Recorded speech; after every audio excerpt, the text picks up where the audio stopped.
میں مونٹریال گیا عشر محرم کے لیے، تو وہاں میرے میزبان نے کہا کہ یہاں پر ایک پروفیسر ہیں، پی ایچ ڈی ہیں، یہاں کی یونیورسٹی میں بہت اعلیٰ پیمانے پر ہیں، پہلے ہندو تھے اب شیعہ، کیا آپ ان سے ملنا پسند کریں گے؟ میں نے کہا ضرور ملیں۔ خیر وقت ہو گیا، میں گیا، بہت سی باتوں کے بعد میں نے کہا بھئی آپ یہ بتائیے کہ یہ رودات کیا ہے آپ کی؟ کہنے لگے جب میں ہندوستان میں تھا تو اپنے مذہب سے بیزار تھا۔ یہ کیسی بات ہے کہ ہم لوگ خود بت بناتے ہیں اس کو سجدہ کر، بیزار تھا، مگر میں اپنی بیزاری کا اعلان نہیں کر سکتا تھا، اس سے ورنہ قتل کر دیا جاتا۔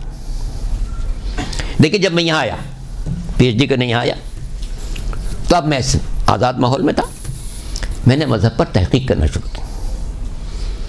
میرے جو ساتھی تھے پروفیسر صاحبان، ان میں ہر مذہب کے لوگ تھے،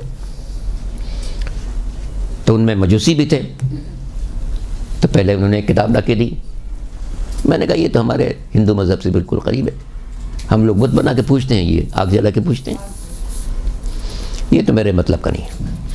پھر کسی نے انجیل دے دی، اس میں کچھ قصے تھے حضرت عیسیٰ علیہ السلام کا، میں نے کہا قصوں سے میرے کو تعلق نہیں۔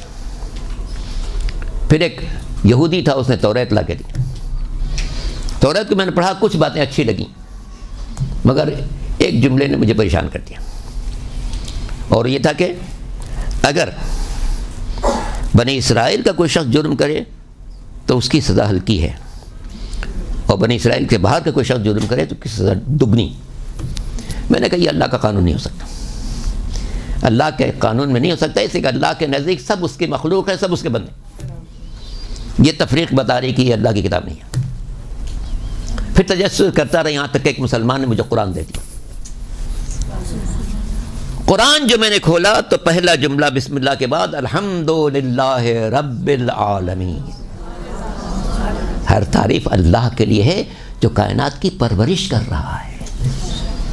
میں نے کہا یہ بات ہے، پرساد کہتے ہیں کہ یہ بات مجھے دل کو لگی کہ یہ واحد کتاب ہے جو یہاں سے شروع کرتی ہے بات، کہ اس اللہ کے لیے تعریف ہے جو کائنات کی پرورش کر رہا ہے، درختوں کی پرورش کر رہا ہے، میووں کی پرورش کر رہا ہے، پھلوں کی پرورش کر رہا ہے، حیوانات کی پرورش کر رہا ہے، انسانوں کی پرورش کر رہا ہے، یہ کتاب اس قابل۔ پھر جیسے جیسے میں پڑھتا گیا میرے دل کی کلی کھلتی گئی، یہاں تک کہ مجھے یقین ہو گیا کہ یہ صرف اللہ کی نازل کردہ کتاب ہے، کسی فرد بشر کی نہیں ہو سکتی۔ پھر میں نے دوست سے پوچھا کہ بھائی یہ کتاب کس پر نازل ہوئی تھی؟ انہوں نے حضور کا نام دیا، تو میں نے ان کا کلمہ پڑھا، لا الہ الا اللہ محمد رسول اللہ۔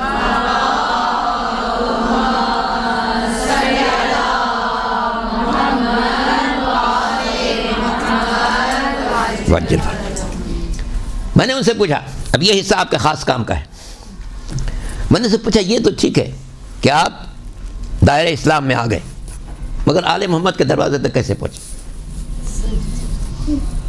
آل محمد کے دروازے کیسے پہنچے؟ کہنے اسی قرآن نے پہنچایا۔ اچھا قرآن نے پہنچایا کیسے؟ کہنے دو آیتوں نے پہنچا دیا، ایک سورہ توبہ کی آیت کیا اتقوا اللہ وکونوا مع الصادقین، اللہ سے ڈرو سچوں کے ساتھ۔ میں نے کہا یقیناً یہ پیغام بہت برحق ہے کہ انسان کو صرف اللہ سے ڈرنا چاہیے، کسی اور سے ڈرنے کی کوئی ضرورت نہیں ہے، اور سچوں کے ساتھ رہنا چاہیے، ایسے سچے جو گفتار میں سچے، رفتار میں سچے، سیرت میں سچے، کردار میں سچے، زندگی میں سچے، بندگی میں سچے، اللہ کے ساتھ سچے، بندوں کے ساتھ سچے۔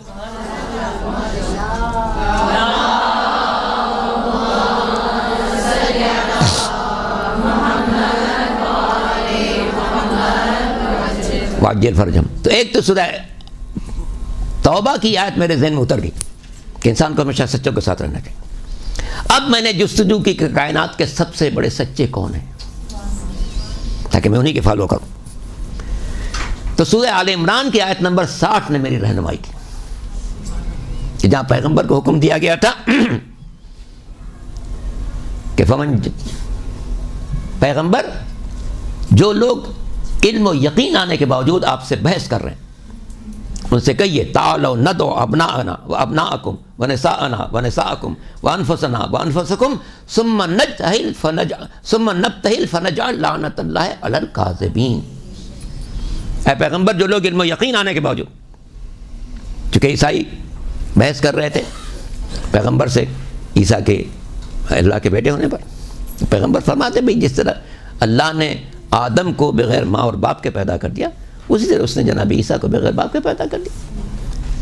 نہ آدم بغیر ماں اور باپ کے پیدا ہونے کی وجہ سے اللہ کے بیٹے ہیں، نہ عیسیٰ بغیر باپ کے پیدا ہونے سے اللہ کے بیٹے ہو سکتے ہیں۔ وہ بھی اللہ کے بندے اور اللہ کے نبی، یہ بھی اللہ کے بندے اور اللہ کے نبی، لیکن وہ لوگ بات نہیں مان رہے تھے۔ تو آخر میں طے ہوا تھا کہ اب ان سے مباھلہ ہوگا۔ مباھلے میں اپنے بیٹوں کو لائیں، ہم اپنے بیٹوں کو لائیں، ہم اپنے نفسوں کو لائیں، وہ اپنے نفسوں کو لائیں، ہم اپنی عورتوں کو لائیں، وہ اپنی عورتوں کو لائیں۔ آخری جملہ جو ہے فنجعل لعنت اللہ علی الکاذبین، لائیں اپنے لوگوں کو تاکہ جھوٹوں پر لعنت کریں۔ وہ کہتے ہیں پروفیسر صاحب کہ اس آیت نے نشاندہی کی کہ پیغمبر کو ہم دیکھیں کن ہستیوں کو جھوٹوں پر لعنت کے لیے لے جا رہے ہیں۔ کہتے ہیں کہ واقعہ یہ 9 ہجری کا ہے۔ 9 ہجری تک مسلمان 1 لاکھ سے زیادہ ہو چکے تھے۔ وہ کہتے ہیں کہ ہمیں تلاش کرنا تھا کہ پیغمبر جھوٹوں پر لعنت کے لیے کن لوگوں کو لے گئے تاکہ یہ واضح ہو جائے کہ کائنات کے سب سے سچے وہی ہو سکتے ہیں جنہیں اللہ کا رسول جھوٹوں پر لعنت کے لیے لے جا رہا۔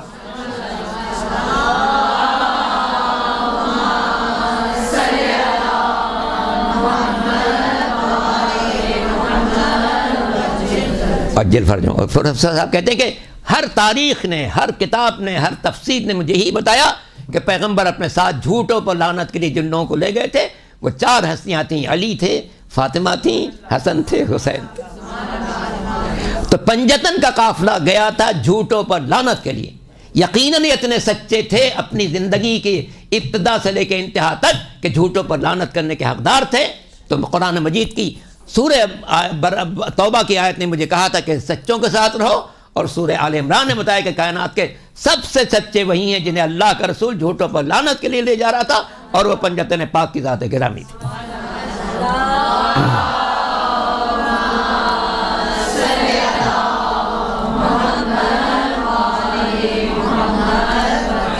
واجل فرم۔ تو قرآن میں سب چیز موجود ہے۔